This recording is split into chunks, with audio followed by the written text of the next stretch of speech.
ಅಬಬಬಾ, ಏನ್ ಗುರು ಇದು ಗಿರ್ಗಿಟ್ನ ತಿರುಗಾಟ. ಇದೇನು 7ನೇ ವಾರವೋ ಅಥವಾ ಮೊದಲನೇ ವಾರವೋ? ದಿನ 50 ಆಗ್ತಾ ಬಂದ್ರೂ ಒಂದಿಷ್ಟು ಕ್ರೇಜ್ ಕಡಿಮೆ ಆಗ್ತಿಲ್ವಲ್ಲ. ಎಲ್ಲ ದಾಖಲೆಗಳು ಒಡಿಸ್ ಬಾಕ್ಸ್ ಆಫೀಸ್ ಚಿಂದಿ ಚಿತ್ರಾನ್ನ. ಈ ಮಟ್ಟಕ್ಕೆ ಕೋಸ್ಟಲ್ ವುಡ್ ನಲ್ಲಿ ಸುನಾಮಿಯನ್ನೇ ಎಬ್ಬಿಸಿದ ಗಿರ್ಗಿಟ್ ತುಳುನಾಡು ಹಾಗೆ ದುಬೈನಲ್ಲಿ 7 ವಾರಗಳ ಭರ್ಜರಿ ಪ್ರದರ್ಶನ ಕಾಣ್ತಿದೆ.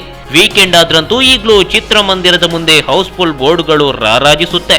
ಅಷ್ಟರ ಮಟ್ಟಿಗೆ ಹೊಸ ಕ್ರೇಜ್ ಅನ್ನೇ ಹುಟ್ಟು ಹಾಕಿದೆ ರೂಪೇಶ್ ಶೆಟ್ರ ಗಿರ್ಗಿಟ್.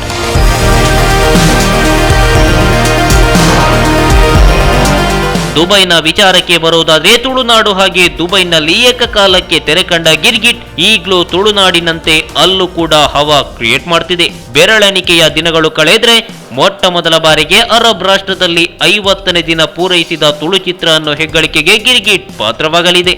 ಇನ್ನು ಗೋವಾದ ಪಣಜಿಯ ಐನಾಕ್ಸ್ ನಲ್ಲೂ ಗಿರ್ಗಿಟ್ ತೆರೆ ಕಂಡು 1 ವಾರಗಳ ಯಶಸ್ವಿ ಪ್ರದರ್ಶನ ಕಂಡಿದೆ. ಈ ಮೂಲಕ ಗೋವಾದಲ್ಲಿ ತೆರೆ ಕಂಡ ಮೊಟ್ಟ ಮೊದಲ ತುಳು ಚಿತ್ರ ಅನ್ನೋ ಖ್ಯಾತಿಗೆ ಗಿರ್ಗಿಟ್ ಪಾತ್ರವಾಗಿದೆ.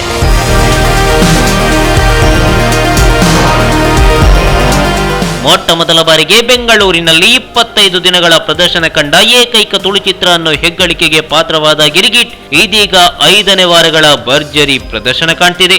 ಇದರೊಂದಿಗೆ ಮೈಸೂರಿನಲ್ಲಿ 2ನೇ ವಾರ ಪ್ರದರ್ಶನ ಕಂಡ ಮೊಟ್ಟ ಮೊದಲ ತುಳು ಚಿತ್ರ ಅನ್ನೋ ಖ್ಯಾತಿಯು ಗಿರ್ಗಿಟ್ಗೆ ಇದೆ. ಇಲ್ಲಿ ಮತ್ತೊಂದು ಇಂಟ್ರೆಸ್ಟಿಂಗ್ ವಿಚಾರವೂ ಹೇಳಬೇಕು. ಮೊದಲ ವಾರ ಮೈಸೂರಿನ DRC ಚಿತ್ರಮಂದಿರದಲ್ಲಿ ದಿನಕ್ಕೆ 1 ಪ್ರದರ್ಶನ ಕಾಣ್ತಿದ್ದ ಗಿರ್ಗಿಟ್ 2ನೇ ವಾರಕ್ಕೆ DRC ಸಿನಿಮಾದ ಜೊತೆಗೆ ವಿಷನ್ ಸಿನಿಮಾದಲ್ಲೂ ಪ್ರದರ್ಶನವನ್ನು ವಿಸ್ತರಿಸಿದೆ. 2ನೇ ವಾರಕ್ಕೆ DRCಯಲ್ಲಿ 1 ಶೋ ನೀಡಿದ್ರೆ ವಿಷನ್ ಸಿನಿಮಾದಲ್ಲಿ ದಿನಕ್ಕೆ 2 ಶೋಗಳನ್ನು ನೀಡಲಾಗಿದೆ. ಮೊದಲ ವಾರದಿಂದ 2ನೇ ವಾರಕ್ಕೆ ಚಿತ್ರಮಂದಿರಗಳ ಸಂಖ್ಯೆ ಹಾಗೆ ಶೋಗಳ ಸಂಖ್ಯೆ ಕಡಿಮೆಯಾಗೋದನ್ನು ನೋಡಿದ್ವಿ.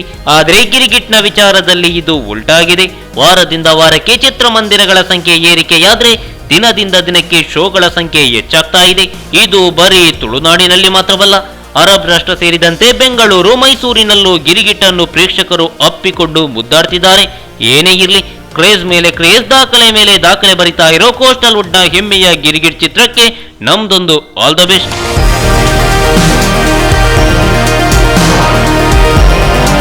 ಈ ಮಾಹಿತಿ ನಿಮಗೆ ಇಷ್ಟ ಆದ್ರೆ ಕೋಸ್ಟಲ್ ಕನ್ನಡ ಪೇಜ್ಗೆ ವಿಸಿಟ್ ಮಾಡಿ, ಸಬ್ಸ್ಕ್ರೈಬ್ ಬಟನ್ಗೆ ಕ್ಲಿಕ್ ಮಾಡಿ.